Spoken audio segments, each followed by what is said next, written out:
Okay, this is now the 5-minute tarot for, I think, the 5th of August 2017. I missed a couple of days.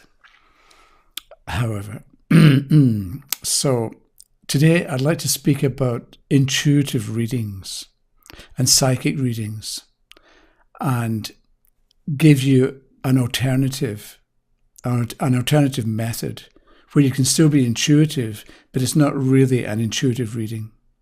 And I'm not a big fan of intuitive readings, mainly because over the years, I've seen too many readings that really were just guesswork. And I would listen to what the reader had to say from the card and wonder, where are you getting this from?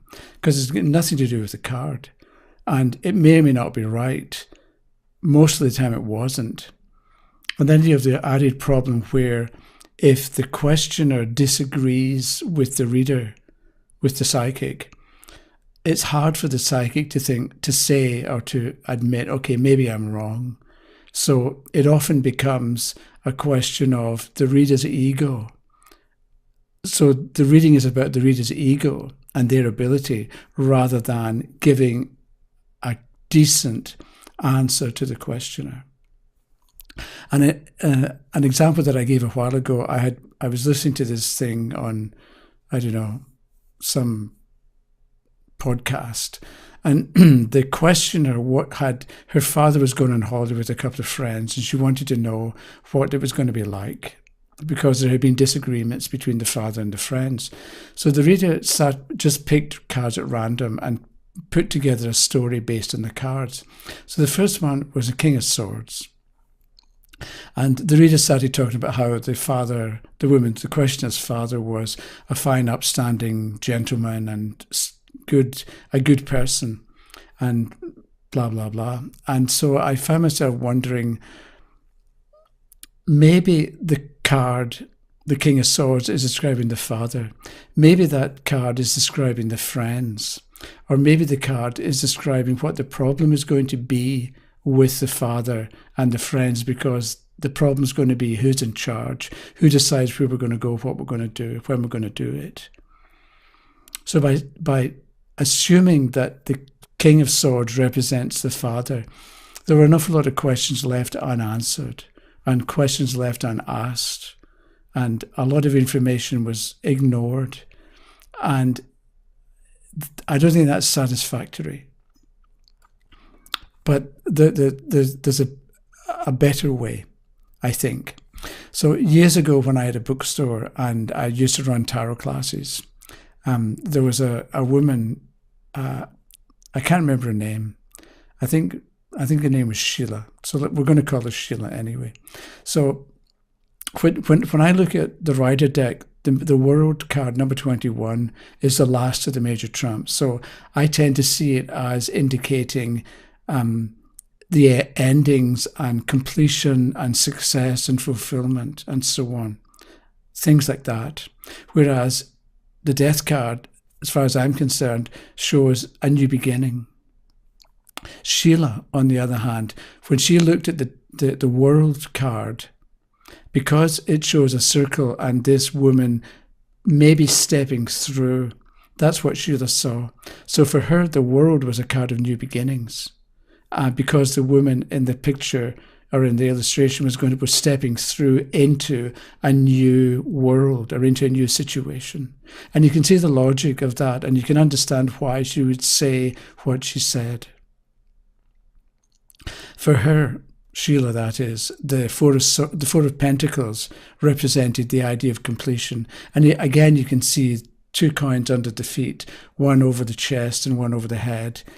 You can sort of understand how that Four of Pentacles can represent completion and success and hard work and perseverance and so on, that I would tend to immediately relate to the World card because it's number 21 and it's the last of the major trumps. So it's as if these major trumps have been leading up to a conclusion, and the World is the conclusion. So the thing is, if Sheila, let's say the World came up and Sheila talked to the questioner about a new beginning, the questioner might say, well, I don't think it's a new beginning Why? Sheila can then point to the picture and say, we've got the circle or the oval shape, and we've got the women stepping through into something new. So the questioner may disagree with Sheila, but they can see the logic and they can see the sense of the world representing a new beginning. So how about this for how tarot cards work, or how a tarot reading works? Let's say the questioner, there's a part of the questioner that already knows what the answer is, right? Because, I'm sure there have been times when you wondered about what to do or wondered about the best thing to do, and you sort of knew what you had to do. You may not have wanted to hear it, but you knew what you had to do.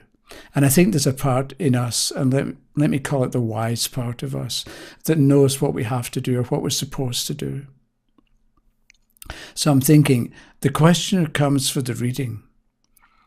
There's a part of the questioner that already knows, or that knows what the reading ought to say to the questioner. So there's a part of the questioner that knows what the reading ought to be about.